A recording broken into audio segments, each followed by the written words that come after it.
everybody. This is Mark Muhammad and HEADEUS Maximum. We're here in Tampa, Florida at the House of Athlete. We're actually in the treatment facility. And we have special guests here, Quinton Skinner of the Kansas Jayhawks. I feel he's one of the top wide receivers, very underrated. 6'5" and can run 22 miles per hour. 23. 23 miles per hour and can catch that ball. He can go up and get it, and he can run them routes. Very underrated. But once again, we know Kansas is a run-first team, a good team. So y'all check out Quentin Skinner. How you doing, Mr. Skinner? Not too bad, Mr. Muhammad. How you doing? All right. You here in Tampa, Florida? Yes, sir. Tell us a little bit about your experience here at the House of Athlete. You just been here a few days, but share with us your experience and what do you think about Yo Murphy? I want to say the first thing I'll input is the vision of, collaborating with a bunch of new people, experiencing a lot of new visions and ideas and bouncing off meeting a lot of new people. It's been a great experience. What do you, y'all's out there in that sun working out early in the morning and everything. I had to go grab a towel and so I was at the water cooler more than anybody and I wasn't even working out, but share with us how that, and I know you're used to working out, I know you work out, that's your thing, but share with any people who never been to the House of Athlete and experience working with Yo Murphy, share with them, your experience, and would you refer them to come here and work out? Oh, for sure. Having different eccentrics and mechanics of mobilities of how you move your hips, feet, you know what I'm saying, and different mechanics also, with how you need to move it, you know what I'm saying, for how it just needs to happen in a better position. But yeah, no, Yo as a coach, he's a great man, great leader too, naturally, brings in a lot of people with his personality, and wants obviously the best throughout you and just for your future. Yeah, Yo is a very, ever since I've known him, he's been very transparent, very real, very honest, and he gets the work done. He had several first rounders in this past draft that he got them ready for that draft, that combine. So you got to give him his props. And then you seen out there yesterday all the pros that came out and lined up. I think you were still there when they came out and lined up after y'all started working out or stopped working out. So that speaks volumes when pros come and pay their money, and so he knows what he's doing. This is a funny question to me, but I was told to ask the question, so I'm gonna ask the question. So how did you link up and connect with HEADEUS Maximum and this old G named Mark Muhammad? Through a mutual family friend / teammate for me, Craig Young. Okay. So he actually was in conversation with you guys and mentioned my name out of athletes that sparked his mind kind of just throughout he's been around, and he mentioned my name. Gratefully to be very appreciative of that to Craig. And on our end, it's been a blessing to work with you. We thank you and letting you know it's been a blessing because you could have said no. You probably had other options and everything. And a little bit of knowledge about HEADEUS Maximum and just me as a CEO. I don't work with just anybody. You got to be a good person. And you got to be a dog on that field, and that's just what it is. That's the standards. So, with those two as the foundation, that's why I reached out to you. If you was just a good person, I probably like to know you and stuff because you're a good person.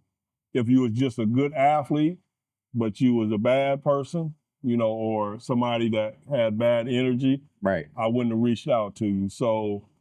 Much props once again to your parents and whoever groomed you up, because you're the first athlete that I met that brought me dinner.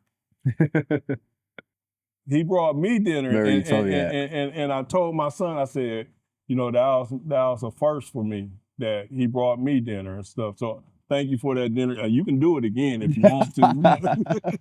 I Eat will. steak. I Yeah. got you. Yes, sir. I Yes, got you. sir. No, I want to thank you. Appreciate you. What's been the most impactful aspect of your partnership, and I like to say brotherhood, with HEADEUS Maximum and Mark Muhammad?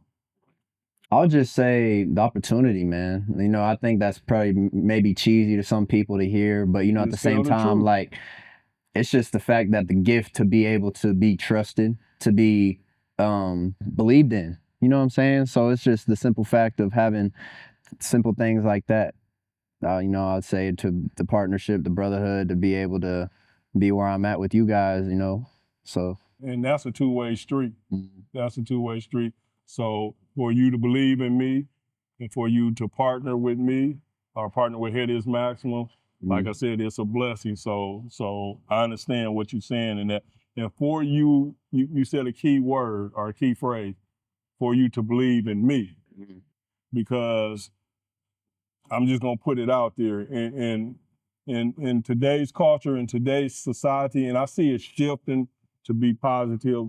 The shift where we want it to be is not there, but it's steady moving. Just the belief in minority business people, you know, and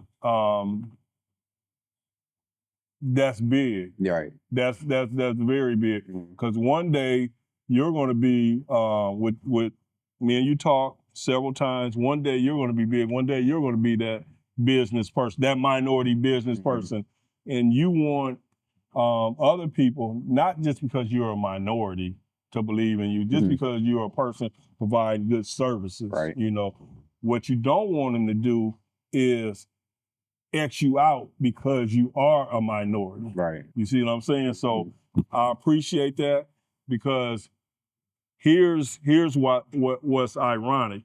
I listen to pro athletes after their pro careers, and they used to complain about not getting hired by this organization or that organization because they're minorities, right? I listen to that, right? But you know what's ironic about that?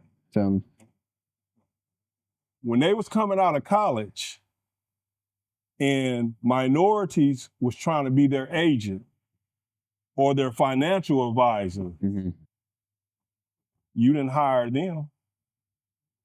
You didn't even hire your own kind. And it's not a race thing, but then again it is, because we don't believe in each other.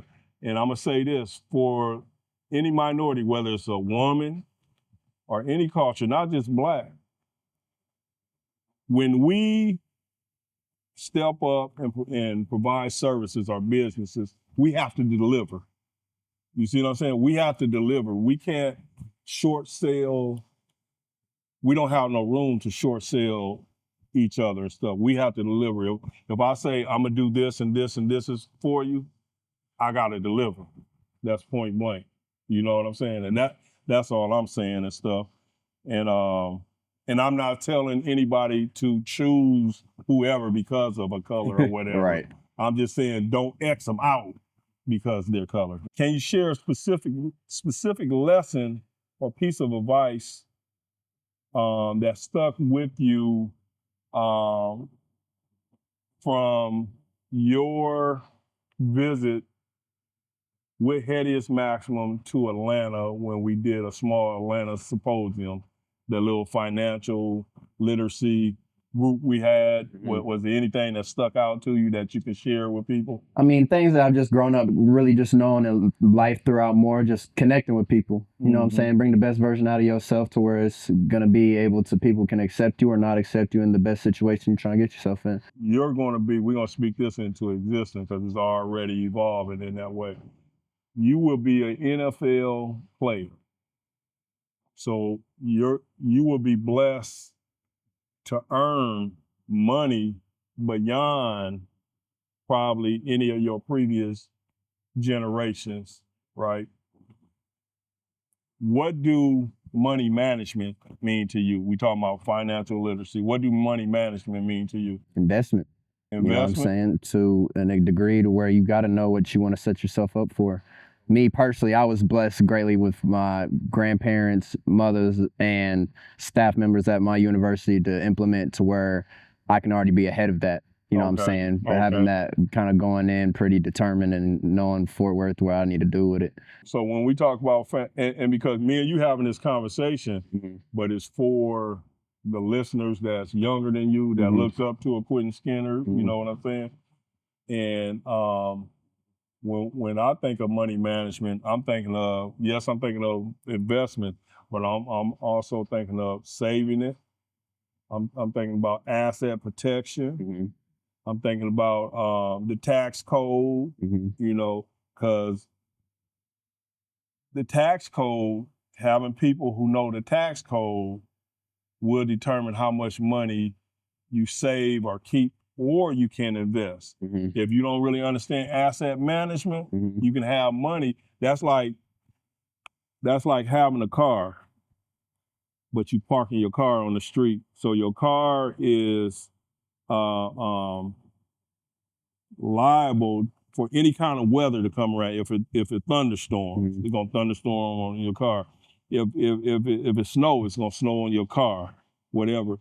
And asset protection is like having a garage that you park your car in.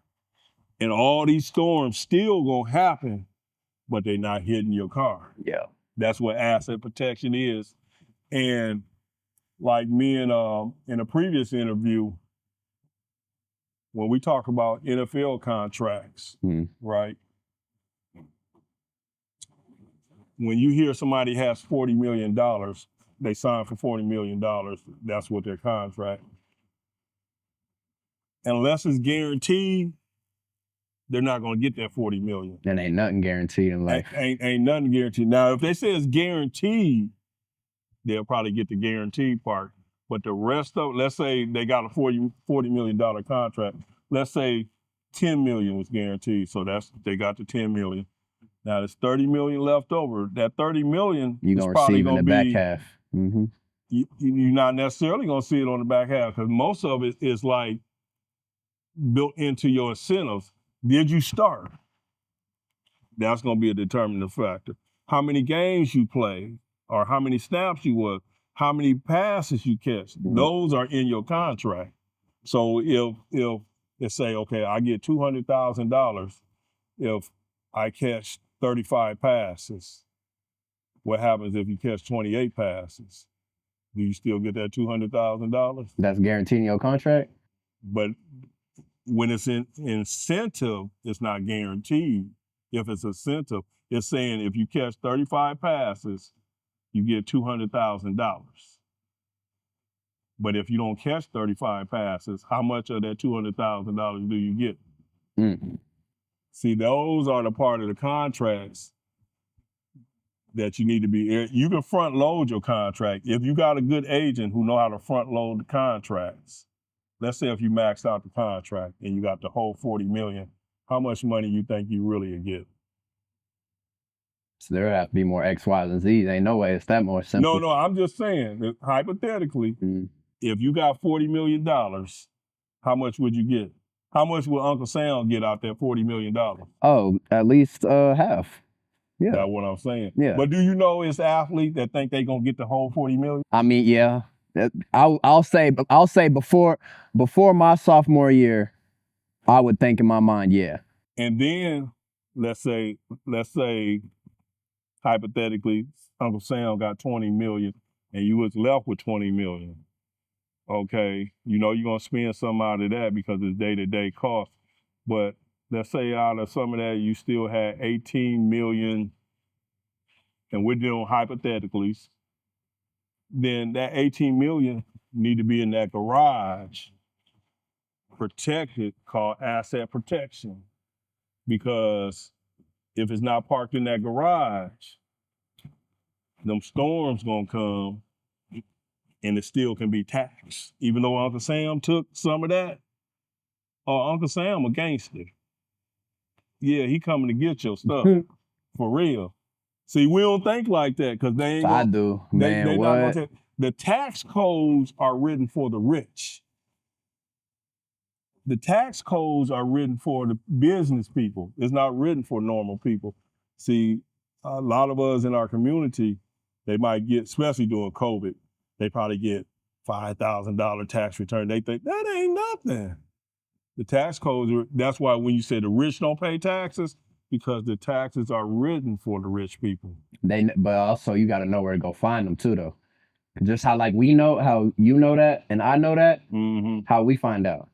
We went and looked for it. It's financial literacy. But what I'm telling you, what I do. Yeah. What I do is, if I'm the smartest person in the room, I'm the dumbest person in the room. If I want something to do, if I want to do the best with my financial, I'm gonna get around people. That's what they do.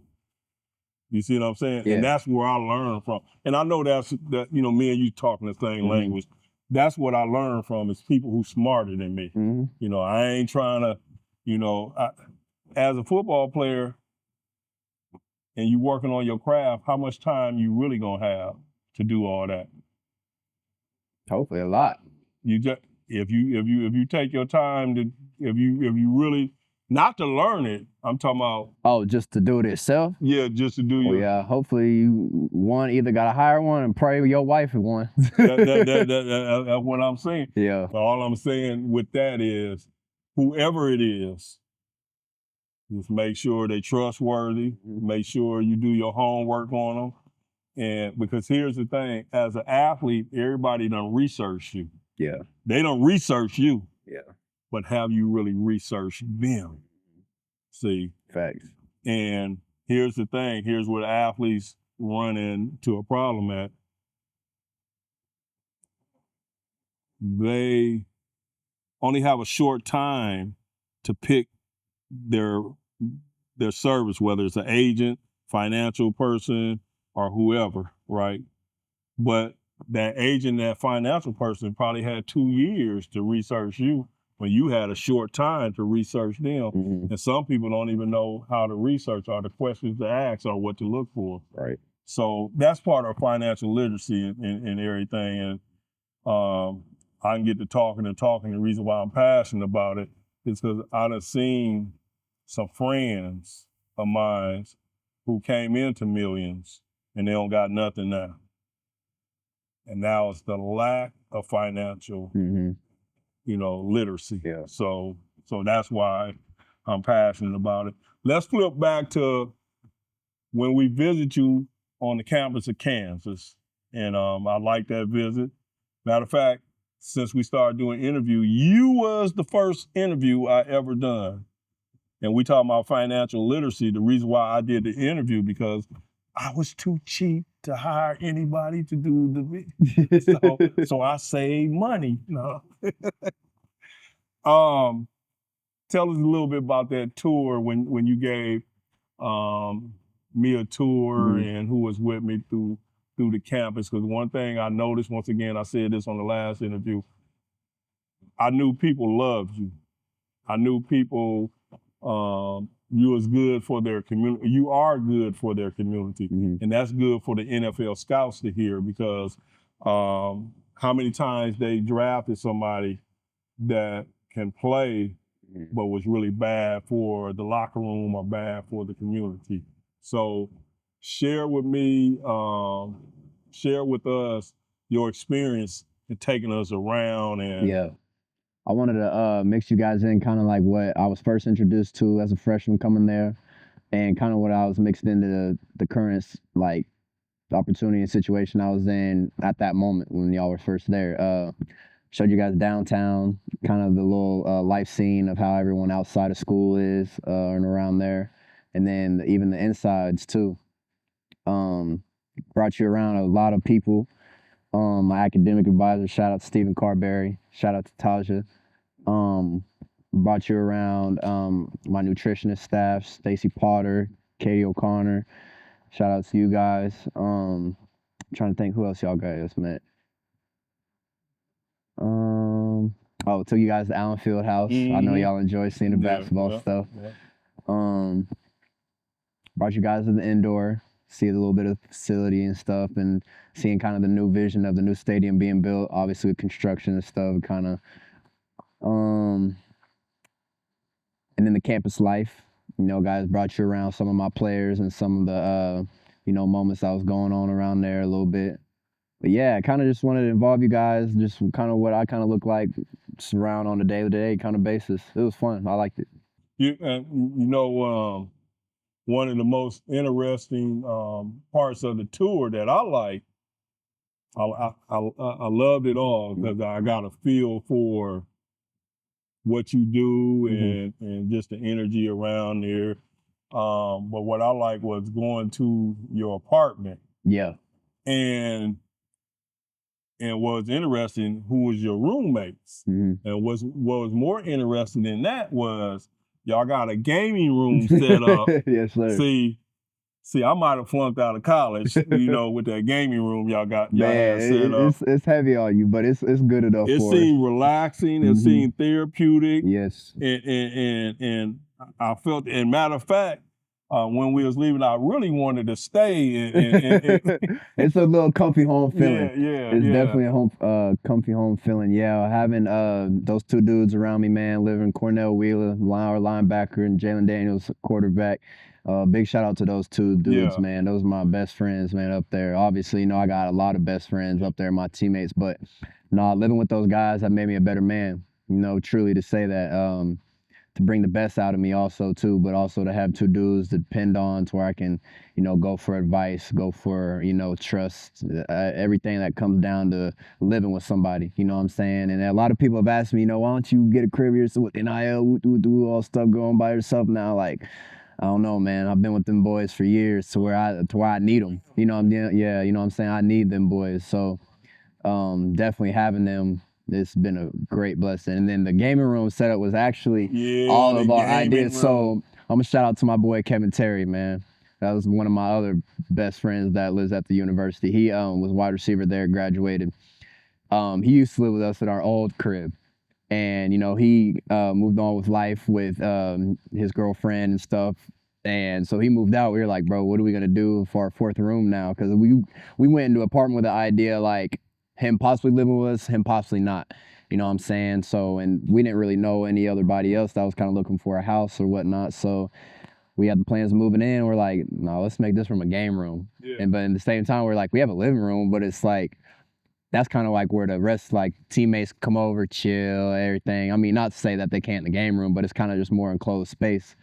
But man, when I say every day we're in there, either napping, listening to music, playing the game, vibing, like everything. So we used to be in there a lot. It's been great for us for sure.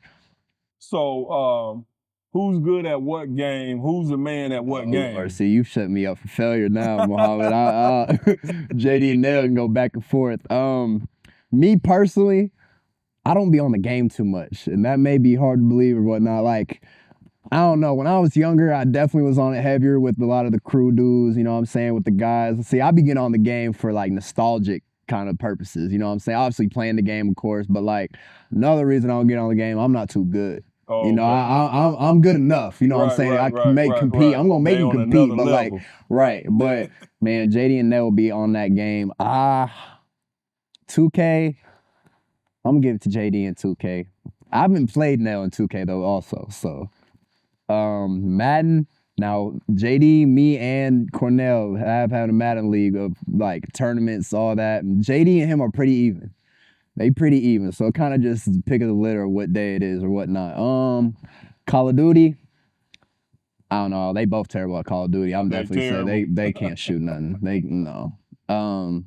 But for the new game of NCAA coming out, I definitely will say our household will be on that every day, including myself. I'm probably gonna get back, and the new Black Ops 6 is coming out too, so I may take a little taste of what that's going. So when the new game come out, what you think they're gonna have you rated? I pray at least an 80. You think you're 80? I pray at least. What you think the team gonna be rated? The team, I think we already got our rating. I think our team's like a. I ain't gonna look. I'm gonna say at least it better be at least 85. Okay. We better at least be at 85. What do you think your speed gonna be? I hope at least a 90. 90 it should be. Yeah, yes, sir. Yes, sir. They ranked our offense, I think top 15 maybe. I was kind of heartbroken about that one though. I was thinking EA was gonna rock with us more, but hey, it's all right though. Well, you just got to prove them wrong. That's it. Yes, sir. Yes, sir. So, tell us a little bit about what you done in preparation, mentally and physically, during this off season to get ready for this next season. I'll start off with mentally, man. I've been diving in more into reading, you know, to where this past Christmas, a lot of my family members, like, they kind of asked me around, like, what I wanted for Christmas and stuff. And I was like, man, give me some books. Like, I know that kind of may sound cringy or like whatnot, but I was really trying to get into reading.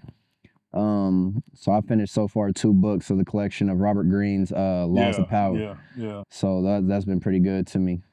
What else on the mental side? Obviously, because how you were kind of explaining our household, it was very therapeutic. So I'm a very huge music dude. Grew up from a grandmother's standpoint, mother's standpoint of being, you know, in the gospel realm. Right. So, you know, being around very different types of genres and stuff. So steady music on my mind. I'll definitely say connecting with younger dudes too, kind of just how where I'm at in life and, you know, where to veer yourself in which ways and which ways not to. So connecting kind of with a lot of people that are younger than me that kind of seek their eyes through me. The physical side, resting, you know, sleep's been a very big thing for me. I'll say before these past, like, not this year, but a while ago, I was having just a hard trouble sleeping. Shout out to Coach Gildersleeve, man, for this and his staff. They've gotten me in a great position where to, you know, having a stricter even eating schedule, you know, and having habits to where, you know, you need to construct yourself to what you see yourself being. You know what I'm saying? And they've helped me a big time with that, with having proper eating and proper sleep schedules. You are a Kansas grad. Explain your emotions and, you know, just how you feel about graduating. Well, school's done. You got more time. As good as that sounds, but man, no, it was a very, like, I guess you would describe it as shell-shocking day on the graduation day. Seeing a lot of friends I met at Kansas, seeing my grandparents, seeing my parents, siblings, everything there, just to be there for me and a word of myself, man. But then that's when, like, in that point, I was like, you know what, I can be pretty selfish today. Like, to say I really graduated from college, you know, I feel like that's a really big accomplishment. And then even to continue that, I'm gonna plan on getting my master's too. So that was a bigger step for myself. And yeah, I was smiling all day. I really was. I was there. Yeah, you put the work in. You deserve that. Yeah, that inner peace. So how do you balance the excitement of finishing college and preparing for your final season? Balance, I say, to where I know I'm able to kind of construct my head on a straight level with school. School's never been, I mean, I'm not gonna try to flex school, you know what I'm saying, but school's never been a problem with me. My mother's always been a teacher, so kind of having a stronger build to being a part of school. You know, I love to learn, so and balancing it with ball, it's kind of just always been a part of it, you know what I'm saying, ever since you was little. So it's kind of almost part of you now, to where you go to school, go ball, go to school, go ball. So, and also my master's program's all online, so that's even more helpful. So what has been the biggest challenges through your journey as a student athlete? Overcoming doubters, man. Overcoming doubt, like academically, or? Oh no, from a ball standpoint. Probably just in my younger years, for sure.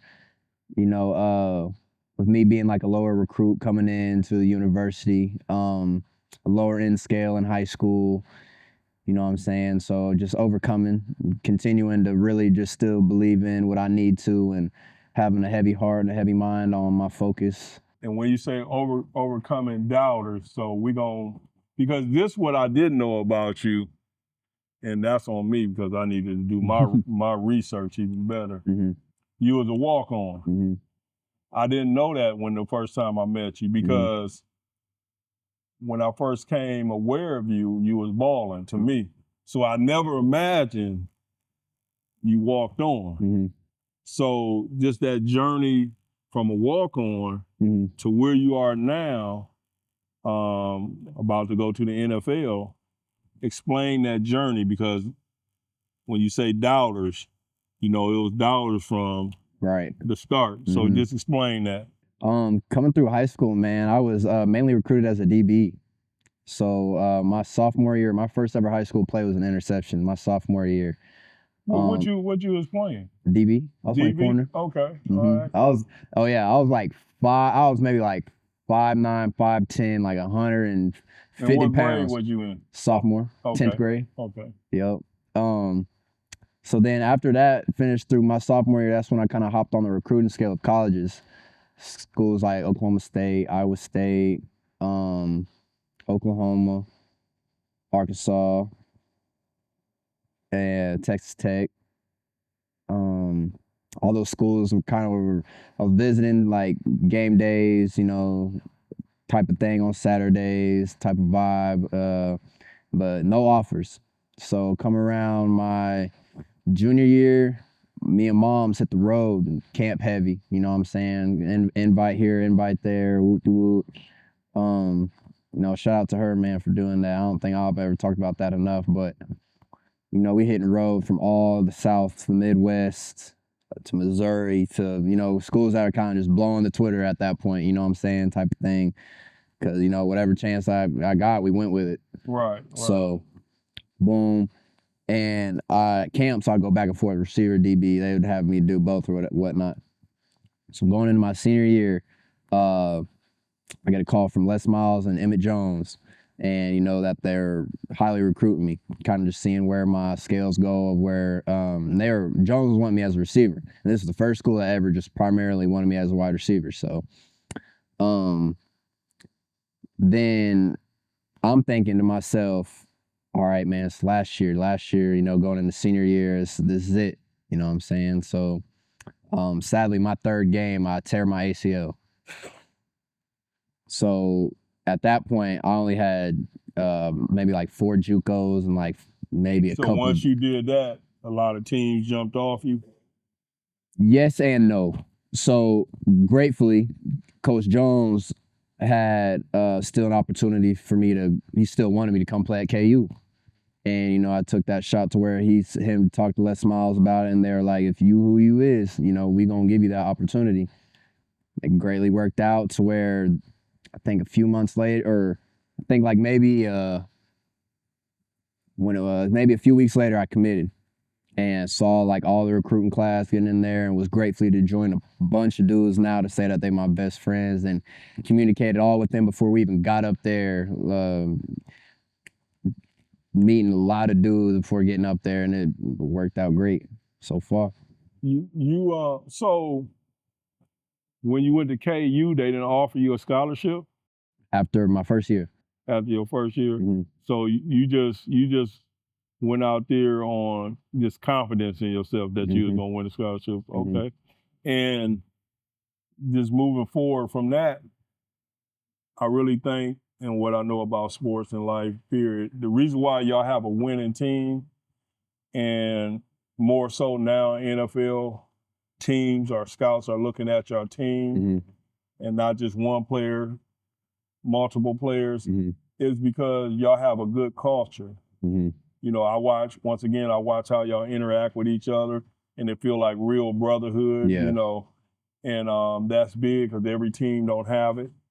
And just a good culture and good brotherhood do contribute to a winning team. And when you have a winning team, people want to know why y'all winning. It's true. It's crazy you said, because I was talking to Devin earlier about that today, and not to discredit other teams from being who they is, because obviously we all work for the same goal out here, man. You know what I'm saying? Like, we all want the best and for ourselves and for each other. But that's why I was talking to him about Michigan, the University of Michigan. I was like, you know, they don't get talked about having the best offense last year, the best defense, the best this and that. But like it just looked like they had the best team. So who they was, you know what I'm saying? And that just may be me to say that. But at the same time, like I feel like teams like that have the best connection with the players on the field, off the field, little things like that within the facility, you know what I'm saying? But I don't know. It just looked like to where Michigan just was coming different of how they was moving. Yeah. And, you know, I know more dudes up there than besides Washington, Alabama, you know, Texas. But, like, it just kind of seemed like it. And then it's a thing going back to one of your initial comments is, and I'm talking about Kansas right now, y'all believe in each other as individuals. You know what I'm saying? Yeah. And when I'm around y'all, I can feel that energy. I ain't no superhero or nothing like that, but I'm old enough to feel energy and recognize what it is. And I'll say that started pretty early too, you know, and that was 2020 was COVID.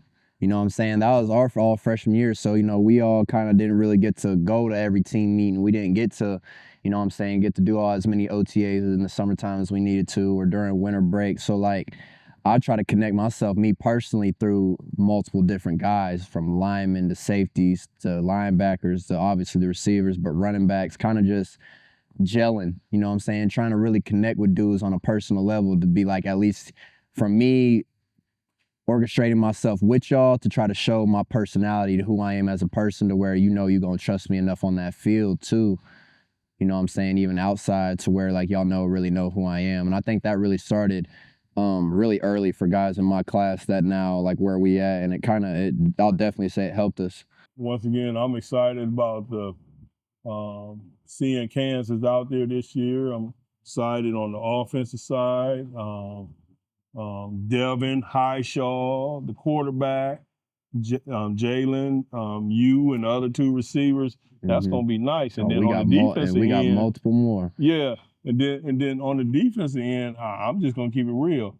I can't wait to see Kobe and Melo because I like watching them boys. I think they receivers when that ball they up tried in the air. to. They tried to, but man, we got even more on that defense, man. From Cornell Wheeler to JB Brown to Marvin Grant, OJ Burrows. This one thing Melo said, he said, and he was speaking from a level of confidence in the defensive coordinator. He said he know what he doing because I was like, Booker ain't there, Logan ain't there, Young ain't there, and I think he might mention another person that might not have been there.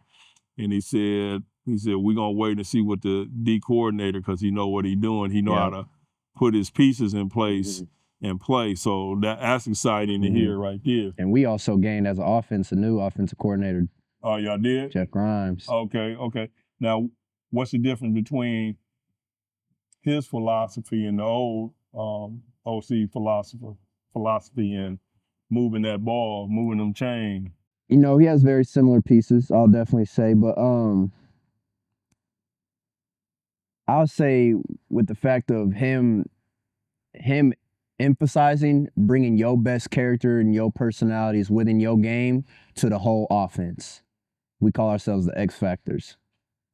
Bring your best piece of what you got within your game every day to where it's you dangerous, to where you a real X Factor. So, and we talking about X Factors, and we could be talking about that X receiver. But anyway, you come to the House of Athletes with all your tools, with your speed, with your upside. You got a high upside anyway. 6'5", and the way you run, you got a very high upside. So, so it is in a brief time, it's not a lot that you can be taught that you didn't already know, right? But for a younger receiver or a new receiver who's just getting into high school or college, you worked out with and it was just one day with Dre Muhammad. And Dre on his resume, he has several high school All-Americans that he's developed. Is there anything you took from just working with him? Did he appear to know what he was doing? Did he if you could share with us anything you may have learned or your experience with. We had a lot of similar conversations about just positioning, you know what I'm saying, and common ground on having bend, you know what I'm saying, kind of just normal conversations with being a tall receiver, positioning and bend into where you're going next and how to position yourself. What was the most difficult lesson you had to learn as being a tall receiver? And you going against these strong little cornerbacks, and maybe some of them ain't strong, but what's been your most challenging or a lesson you would tell other tall receivers? Probably what me and Dre was talking about a lot was just bend and positioning, you know, and strength. When you say being in a position, elaborate on that some. So you being 6'4", 6'5", you really need to play at 6 foot. You know what I'm So saying? you gotta with get having, down. Yeah. with having, and then that not absorbs, but exfoliates to where you gonna have more strength, you gonna have more power, you gonna have more adaptability to move, you know what I'm saying, and make you more agile. Okay, so to me, and I might be interpreting it wrong, to me, if I'm lining up and I'm 6'5", 6'4", I'm shrinking myself, so to speak, to get down there with the cornerback. But really what it sounds like when you do that, when it's time to really show you 6'4", 6'5", it's power. You see that movement right there, how you just did that? That's power coming with that. There you go. Yeah, yes, sir. There you go. Sir. So it even builds you more to where you gonna be even stronger. Okay. You might be after your NFL career, you might be a wide receiver coach for one of these. Yeah, I've talked a little something with Coach Lipo and Coach Samuels a few times about Yes, that. sir. They go see it through. With that being said, we're gonna jump back on the House of Athlete train. Okay. So, what specific training techniques that you can take from working with Yo Murphy that you would share with other? You already mentioned Dre, and Yo Murphy is more on the training side of things. Dre is more wide receiver positioning. What would you share? What just like you told me that, shrink yourself to 6 foot with Dre, what would you take from, if you can summarize Yo Murphy, what would you give me? See, one thing, and I'm not gonna call him a strength coach because he's more than that. You know what I'm saying? Like his description of his job, gets deeper than that. You know what I'm saying? But similar games I find within strength coach, performance, and like, you know what I'm saying, dudes that are kind of building this system to guide athletes to be greater than themselves athletically. I'd say Yo emphasizes in definitely positioning yourself to where you can have your best potential about to happen. If that's positioning your foot, your mind, even your eyes, to where it's you setting yourself up before even doing the action. You know what I'm saying? You know what I'm saying? Kind of just building around to where you need to be before you do something. Right. Did you know that Yo played in the NFL? I did not. You didn't know that? I did not. Yeah. He's an ex-NFL player. Devin gave me a little rundown, and he may have told me, look, as soon as I asked who he was, we got straight to work. Like, we went straight into stretches. So like, Yo gave me a little intro himself, but he ain't told me too much of that. Yeah. Yo good people, and he want the best out of people. He want the best out of athletes he work with, and I know that firsthand. And being dominant too. That's you know what I'm saying. Yeah. Kind of, that kind of falls into what I was saying. Kind of setting yourself up before you need to be, and at the best point of where you're going to be. Right. Just being dominant in whatever you do. You know what I'm saying, to bring the best out of yourself. Right. Yeah, he was pretty excited to hear when I said, yeah, I got this guy 6'5", and I sent him little films of you.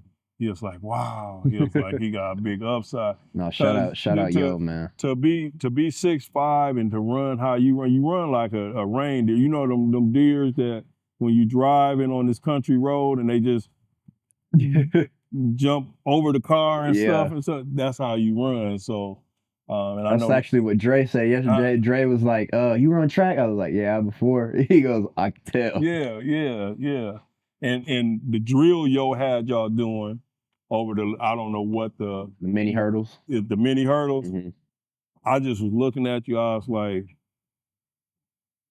that's about a 4.29 right there, boy. So we gonna see combine time. One of the guys mentioned that I interviewed that was here with us in Tampa. Mhm. They said after their NFL career, if they're blessed to have an NFL career, and after that, they said they wanted to run a facility like this. You said that potentially you can get off into coaching the wide receivers or whatever. Can you see yourself doing something like this, like Yo did, or owning something like this? So actually, a very well trainer / family friends I was close with back home in Tulsa, Oklahoma. Marcus Pugh and Dwight Dobbins. We've actually communicated this throughout our city as something we kind of want to build something like this, a complex identity to where it's through all platforms, the athletic sports, through the young, and maybe we kind of at the point we're thinking more youth, but even now to have an inspiration to have older guys come through to put more Oklahoma, on the map to where it is, it would even grow more with older college and professional athletes. Yeah, I have thought about it. Right. And just to put this out in the atmosphere, I'm just putting it out there. Mm-hmm. Maybe one day, if that time ever comes, maybe that's something you and Yo can collab with and stuff. Facts. And he can give you the blueprint or even partner with you, So True. That's how you network. That's what it's for. Let's flip back to HEADEUS Maximum. And HEADEUS Maximum is more like, and you described it, it's going somewhere else, meeting new people, networking. You know what I'm saying? And like I said, it's you really met new friends, which increases your networking, right? One day, by God's grace, you'll always be friends. One day, you might be teammates on the next level. You might be business partners. You know what I'm saying? So this is kind of like, this is one, I ain't gonna say mission, this is just what happens with HEADEUS Maximum, because I try to get all good people that want to be a part of this, and so we can meet each other, because it's bigger than sports. Right. It's life. Yeah. Right? Mm-hmm. And we can all help each other through this journey of life in one way or another. You might not connect with me and whatever it is, it might be somebody you met. You know what I'm saying? So it's been fun. It's been a blessing to have people like yourself and to have these other guys.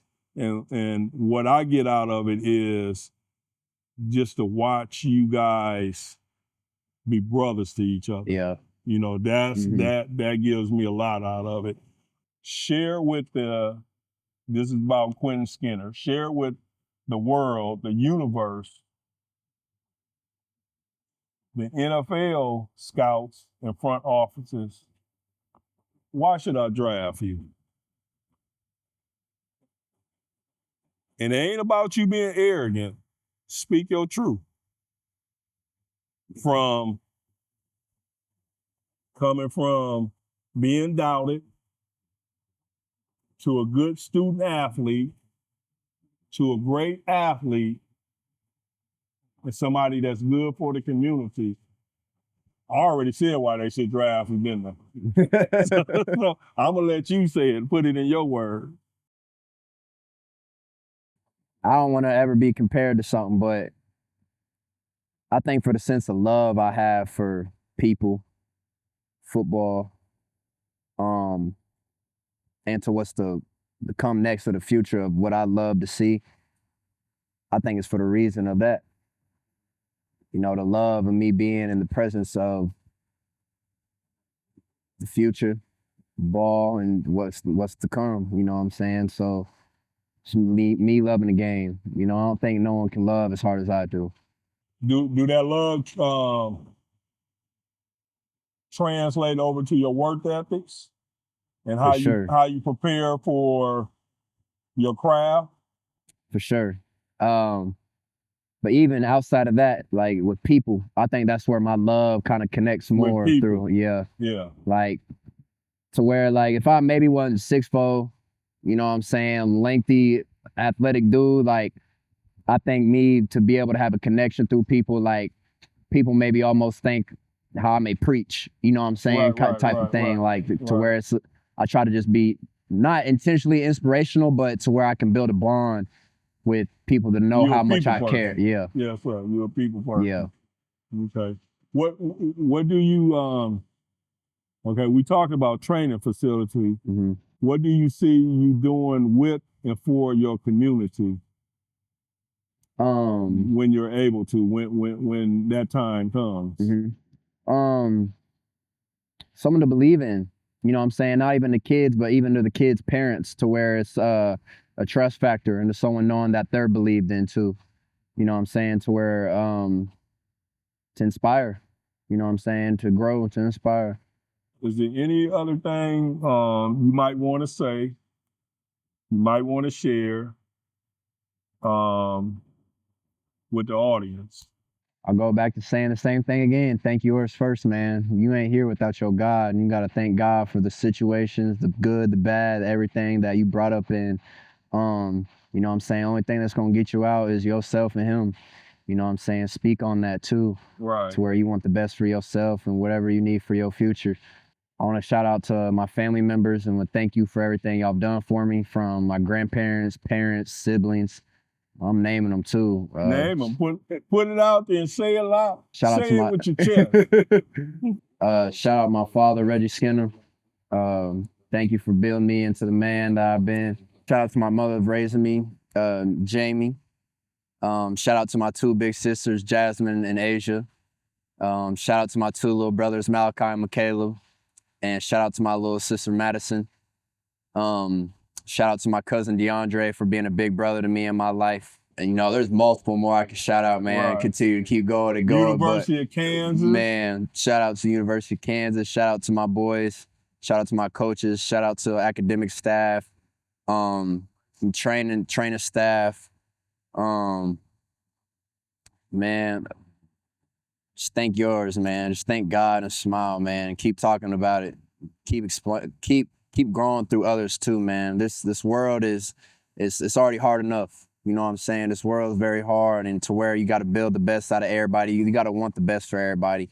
You know, everybody got their own demons. Everybody got their own struggles. Everybody from a struggle, mentally, physically, settingly, everywhere. You know, so you should bring the best out of people and out of love for yourself, not for others, but for yourself. Do what's best for you and do what you can do, and you got to thank God, and it's already written. Ladies and gentlemen, there you have it. In my eyes, in my projection, one of the premier wide receivers in the nation that's underrated. Please put him on your draft board. You won't be sorry. High on your draft board.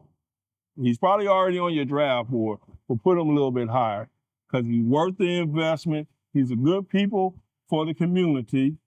He has good energy. He has very good athletic skills, because that's what you're recruiting him for. That's my guy, your guy, our guy from the Kansas Jayhawks football team, Quinton Skinner. Y'all check him out. And I'm stamping my name. I'm standing on that business. Love, Muhammad. That is maximum.